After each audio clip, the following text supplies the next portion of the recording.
guys! Welcome back to my channel. Kumusta kayong lahat? Nandito ako ngayon naglalakad. Nasa ano ako? BGC pa din, part ng BGC. Pumunta kasi ako ng Maynilad. So, ayan. Lalakarin ko na lang. Total, wala namang init.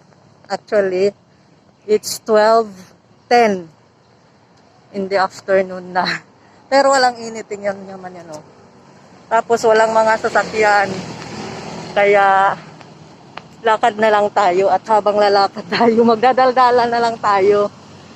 Kasi anong oras pa ako umalis ng bahay? Siguro mga alas 9. Kasi nagbayad tayo ng mga obligasyonis natin. Bayaran ng motor. Tapos pagkatapos ko nagbayad, mahabang pila. Punta ako ng school. Nagpa-enroll na naman kasi second sem na naman. Second sem na ng anak ko. Kaya nagpa-enroll na naman tayo, bayad na naman, di ba? Kapag magsahod, parang dumadaan na lang sa palad natin yung pera kasi ang dami nating mga obligasyon na kailangang gawin, kailangan mga bayarin na dapat bayaran, kaya yun. So ngayon dumiretso na ako dito kasi gusto kong magpakabit sana kami ng kuryente ng sarili naming metro ng tubig, kasi pag ganito na malapit na summer, or kahit hindi nga summer walang umaakyat na tubig sa amin, nasa 3rd floor kami, kaya ang hirap kaya nang walang tubig, di ba? Di bali walang kuryente, wag lang walang tubig kasi di tayo makasaing, di makaluto, o di makaligo, di makalaba. Basta lahat hindi pwede kapag wala tayong tubig. Kaya yun, so nanghingi ako ng requirements. Nanghingi ako ng requirements doon sa Maynilad. At napaka-accommodating naman ni Kuya Guard. Inano niya ako doon. In-entertain niya naman ako. Kaya yun. At buti na lang paglabas ko walang init. Yan, ang linaw. Ang linaw, ang lilim. Walang araw-araw. Ayan. Oops, kita ko na lang sa inyo yung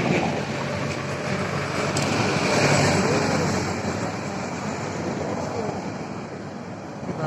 Ganda ng ito, international school. Nasa International School of Manila pala to. Hindi ko makita. Yan. Pakita ko na lang sa inyo yung view dito. Ayan yung school, International School of Manila. Yan. Diba? Ang ganda. Tapos, yun si Kuya naglalakad. Na ano yung kanyang motor.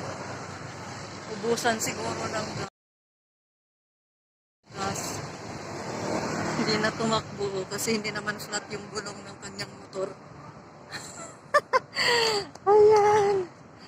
So, kung naghintay ako ng jeep, baka hindi pa ako nakasakay kasi yung dumaan puno.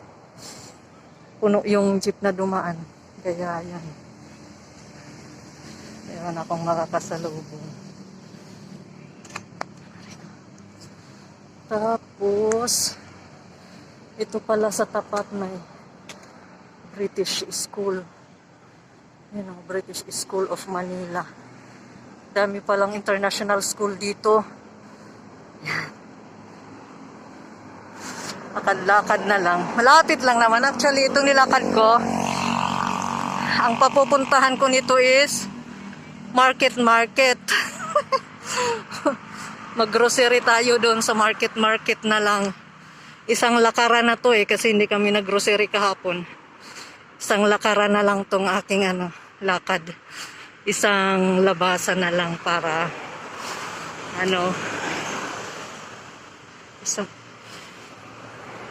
tipid sa pamasahe ba. Ayan. Ang sarap dito. Malilim kasi maraming puno. Yan.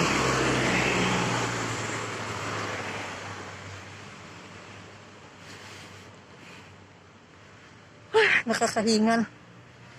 Yung ano nila, yung poste may mga kanya-kanyang bandila. Yung Philippines. Ayun naman. Ah, iba-ibang ano, iba-ibang bansa. Yan. Iba-ibang ano yan. Kada ano, ibang bansa yung poste. Kasi nga international school nga. Kaya ganon. So yan. Kapagod. Ay, kapagod. Hindi naman. Hindi pa naman talaga nakakapagod. Kasi may hangin naman. Tapos walang init. Wala. Oh, yung galing mo, ang daming ibon nagliliparan. Doon pa si Kuya, oh. Yung kanyang motor.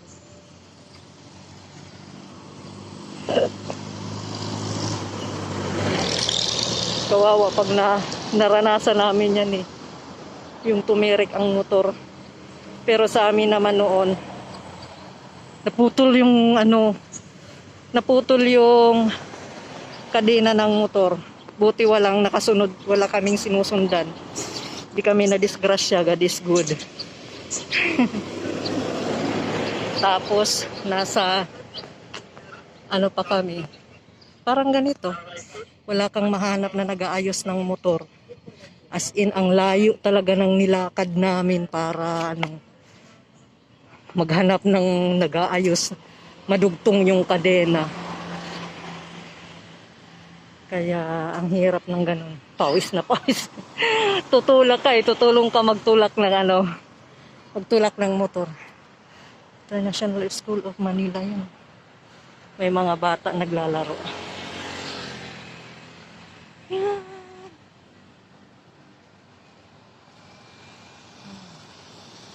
Ito yung lugar na para tayong nasa Europe. Malapit na ako sa market. Malapit na. Pagtawid market na. Market na. Yan.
Pointers.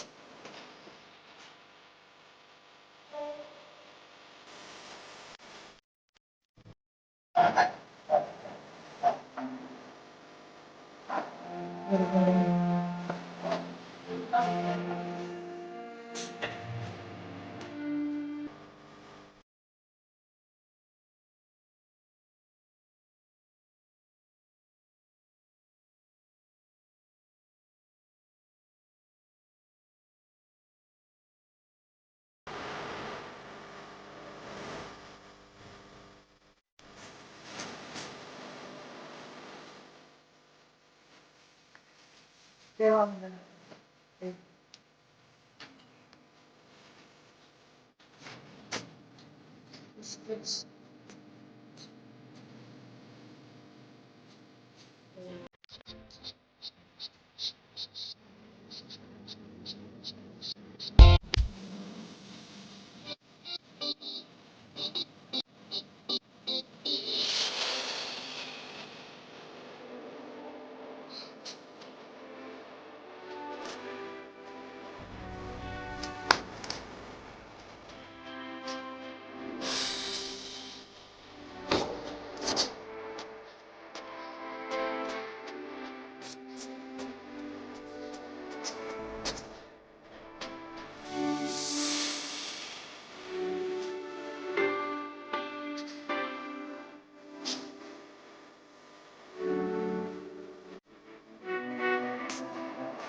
Hindi lang ka dito.